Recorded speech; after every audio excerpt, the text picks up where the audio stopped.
Hello student, आज के इस वीडियो लेक्चर में हम बात करेंगे मृदा निर्माण के बारे में। सोइल फॉर्मेशन, मृदा क्या होती है वो अपन देख चुके हैं। मृदा का प्रकृति में निर्माण कैसे होता है, कैसे पूरी जो मृदा है वो बनी है, इसके बारे में अपन चर्चा करेंगे। हमें पता है कि जो मृदा है वो एक प्राकृतिक पिंड है, एक नेचुरल बॉडी है जिसका निर्माण है वो कई प्रकार की संश्लेषणात्मक और विघटनात्मक प्रक्रियाओं के द्वारा होता है। ये जो मृदा सोइल जो अपने पास बनी है, इस मृदा का निर्माण है वो विभिन्न भू रासायनिक चक्रों के द्वारा संपन्न होता है, जिसमें मुख्य रूप से दो चरण आते हैं। पहला चरण आएगा अपक्षय वेदरिंग और दूसरा आता है प्रोफाइल का निर्माण, डेवलपमेंट ऑफ प्रोफाइल। तो अपन ये कह सकते हैं कि जो मृदा का निर्माण है वो दो स्टेप में या दो चरणों में होता है। पहला आता है वेदरिंग और दूसरा आता है प्रोफाइल फॉर्मेशन या प्रोफाइल का विकास। जनरली अगर अपन इक्वेशन के आधार पर देखें कि ये मृदा कैसे बनती है तो अपन इस इक्वेशन से समझ सकते हैं।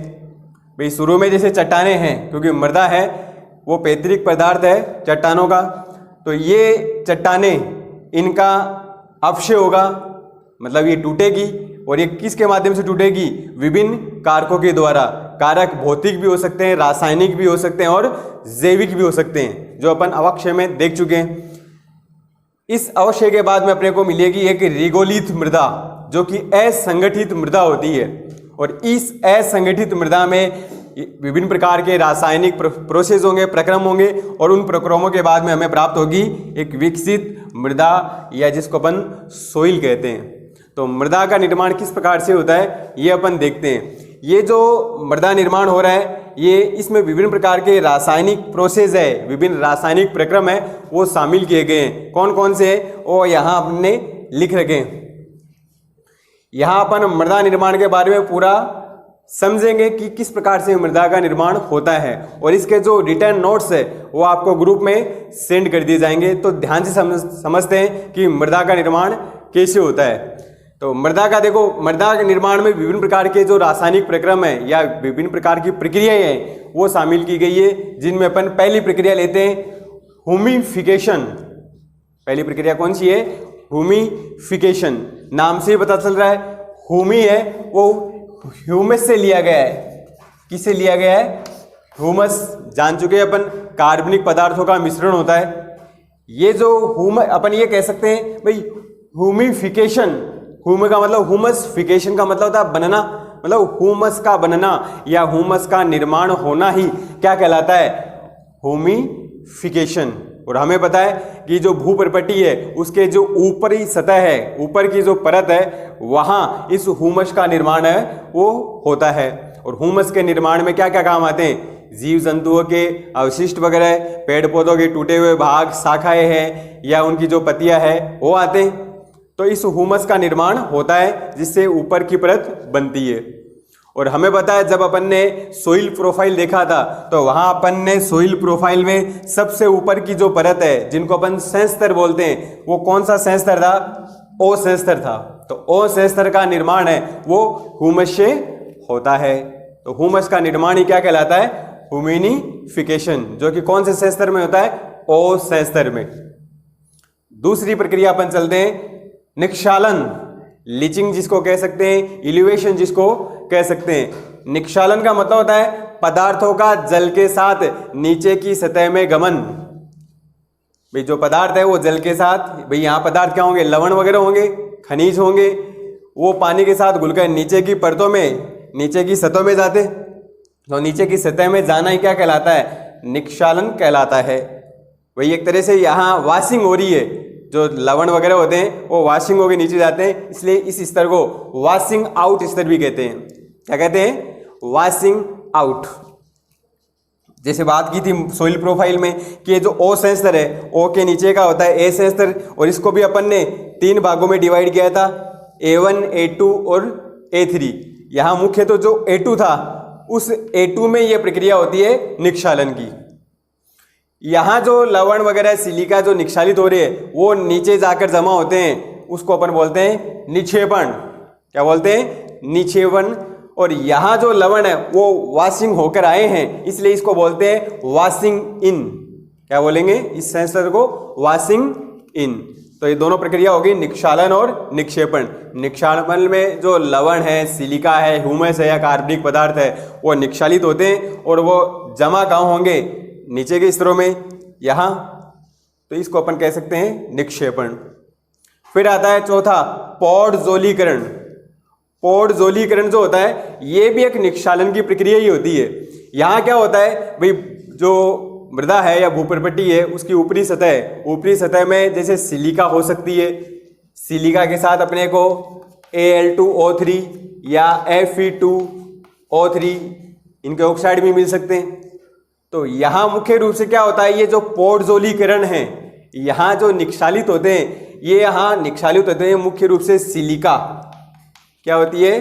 सिलिका या मृतिका जिसको कह सकते हैं। सिलिका निक्षालित नीचे के सतहों में चली जाती है और ऊपर है वो ये रह जाते हैं, एल्यूमिनियम और आयरन के ऑक्साइड है वो ऊपर रह जाते हैं। और ये जो पौडजोलीकरण है इसकी वजह से जो मृदा है उसका रंग लाल हो जाता है। और लाल रंग है वो मुख्य रूप से किसकी वजह से होता है? यहाँ Fe2O3 की वजह से। आयरन का जो फेरिक ऑक्साइड है जिसको अपन हेमेटाइट भी कहते हैं, इसकी उपस्थिति से इस प्रक्रिया के द्वारा मृदा का रंग कैसा हो जाता है? लाल।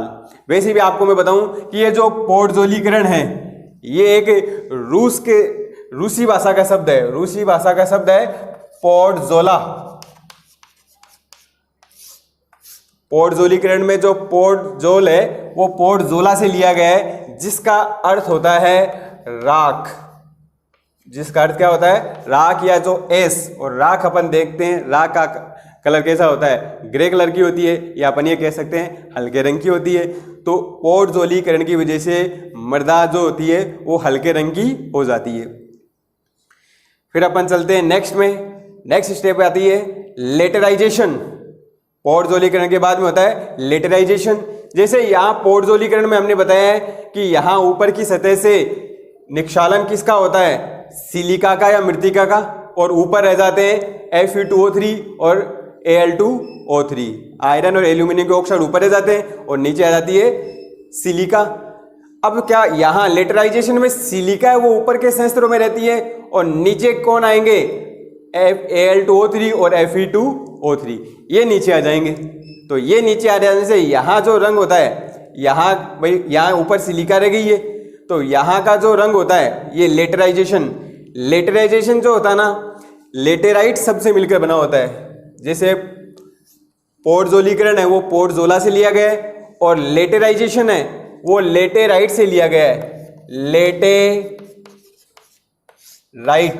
और लेटेराइट है वो एक लेटिन भाषा का शब्द है जिसका अर्थ होता है ईंट के समान लाल और कठोर होना।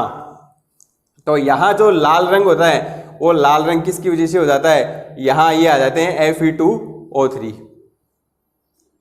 फिर अपन चलते हैं नेक्स्ट स्टेप में। नेक्स्ट आता है कैल्सीकरण।